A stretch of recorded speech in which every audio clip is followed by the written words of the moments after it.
On continue le tour du monde, prochain arrêt l'Écosse pour le clash au château. On va s'amuser un peu à leur dépens. On commence direct mon petit Haggis avec le I Quit match entre AJ Styles et Talent Name avec la petite vibe facile à chanter, bien française, qui fait plaisir.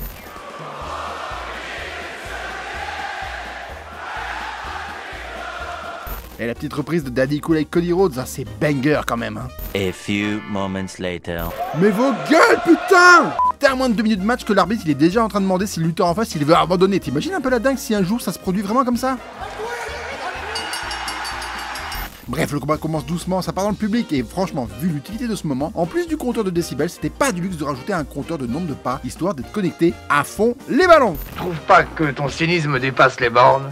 Styles se fait remarquer par un AA sur la table qui pète pas, puis un brainbuster sur la table qui pète pas. Alors j'ai un arrière-goût saoudien qui me revient et c'est pas agréable. Hein. Rajoute à ça le petit trash talk à la de Cody qui m'envoie des vibes de Gunther Sami Zayn de WrestleMania 40 et le segment de fausse retraite. AJ, je sais pas ce qui t'arrive mais tu nages vraiment à contre-courant de ce qui fonctionne. Mais tant pis, là on rentre dans un très long tunnel de sadomasochisme où AJ Styles va tout faire pour que Cody Rhodes dise I quit. Cobra Kai. Après, je suis pas certain que bousiller la gorge de son adversaire soit une bonne idée si tu veux lui faire dire quoi que ce soit. Ouais, c'est pas faux. Après, je suis pas certain que faire tomber dans les pommes son adversaire soit une bonne idée si tu veux lui faire dire quoi que ce soit. Ouais, c'est pas faux. Après, je m'attendais à quoi venant d'un platiste? Ouais, c'est pas faux.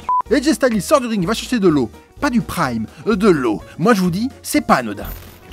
Et le voilà qui sort les menottes et ça attache Cody, mon gars, il va te poivrer le péteux, t'es pas prêt. Avec une paire de pinces, un chalumeau et un fer à souder. Attaché et battu, Cody, il dit non. Dis à ta mère que tu abandonnes, rétorque AJ Styles. Mais non, répond Cody Rhodes.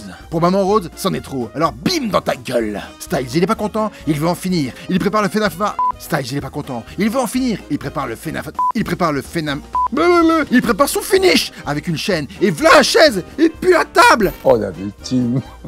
C'est la bascule. Cody, même après s'être pris les foudres de l'Olympe sur le coin du museau, et ben il se relève et enchaîne les Cody Cutters, les Crossroads, les gens chantent. On sort les menottes, et pareil, dent pour dent. Est-ce que tu m'as entendu, espèce de porc? Et voilà le dénouement tant attendu. Et AJ Styles qui abandonne sous la menace d'un escalier en métal. Ça pouvait pas être mieux. C'est pas encore fini. Les mecs, Baston général.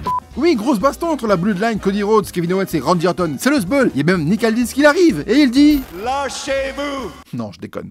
Sans transition, Alba Fire et Isla Dawn contre Shayna Baszler et Zoe Stark contre Bianca Belair et Jade, la fraude, Cargill. Je maintiens. Non, mon vieux, c'est une obsession. Déjà, je suis désolé, mais je comprendrai jamais l'intérêt d'avoir un triple threat avec des changements. Faites des tornados, bon sang de bois. On adore tous ces tornados. Les tornados, c'est la vie. Il a raison.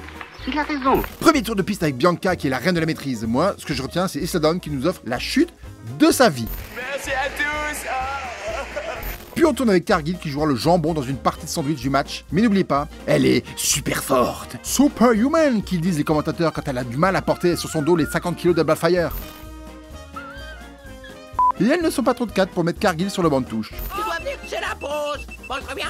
Le match change de vitesse avec des choix plutôt discutables comme porter des powerbombs sur l'adversaire qui avait du mal à porter des souplesses à ta coéquipière et qui du coup handicape ton équipe. Moi là je comprends pas. Ça saute, ça superplexe et très vite À la fin, Baszler se prend un 450 plein fouet, Stark se fait atomiser la colonne. Il y a le move double team qui fait zizir, ça, je ne vais pas leur enlever. Et pas comme Isla Dawn qui pop de nulle part avec une German suplex pour voler le tombé final. C'est ce qu'ils appellent l'avantage de la surprise. Les locales sont championnes. Vous avez réussi votre coup, bravo. Chad Gable est la shape de sa vie contre Sami Zayn et le public de Nagui, petite section du concert des enfoirés. Et puis j'en ai marre. Hé, oh, ça va pas bientôt finir, non? Et pendant que nos deux lutteurs performent à leur meilleur niveau, ça flex, mais moi je fais une fixette sur la tenue de Maxime Dupri. Et là je comprends pas. Ai, c'est encore pire, mais madame! Meu Deus do céu! Après le match, il est aussi bon que tu puisses l'imaginer. C'est très technique, très équilibré. Gable, c'est une boule de puissance phénoménale. Très agréable à avoir évolué. Sami Zayn n'est pas en reste. J'aime beaucoup la synergie qu'il dégage. Et moi, ce qui m'intéresse ici, bah, c'est les trucs un peu caca, un peu sale, le catch crado. Parce qu'il faut bien le dire, j'aime bien le match, mais je suis pas bon en fellation. Alors concentrons-nous sur Chad Gable, qui a trouvé judicieux de mettre les clés de sa victoire entre les mains du nana qui n'a même pas terminé de s'habiller.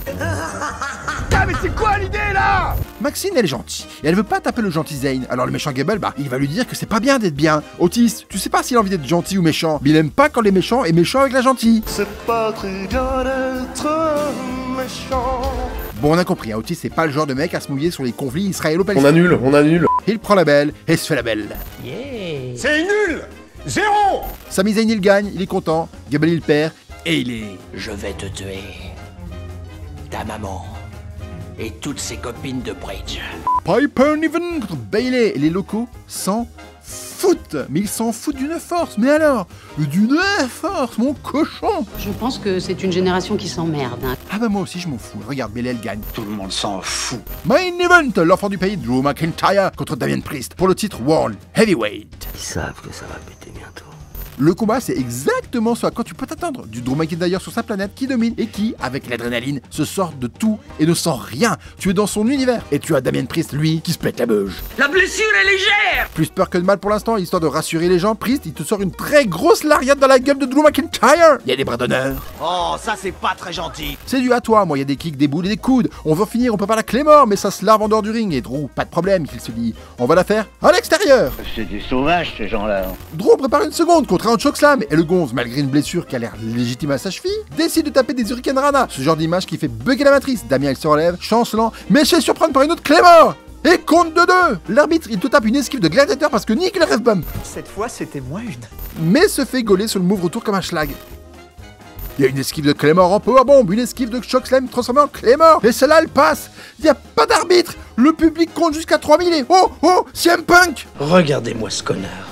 Où il a le feu dans les yeux, tout ce qu'il souhaite c'est en terminer avec la vie de Punk. Mais Punk, lui, il a un autre plan. Priest, il revient, il porte son finish, il porte la ceinture, c'est la clim. Part sur une belle ambiance, hein. Le clash au château, c'était franchement sympa. Allez, des bisous.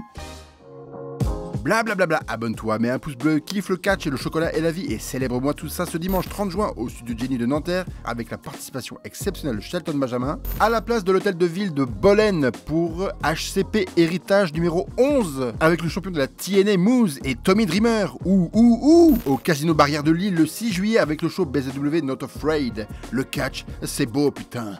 Des bisous.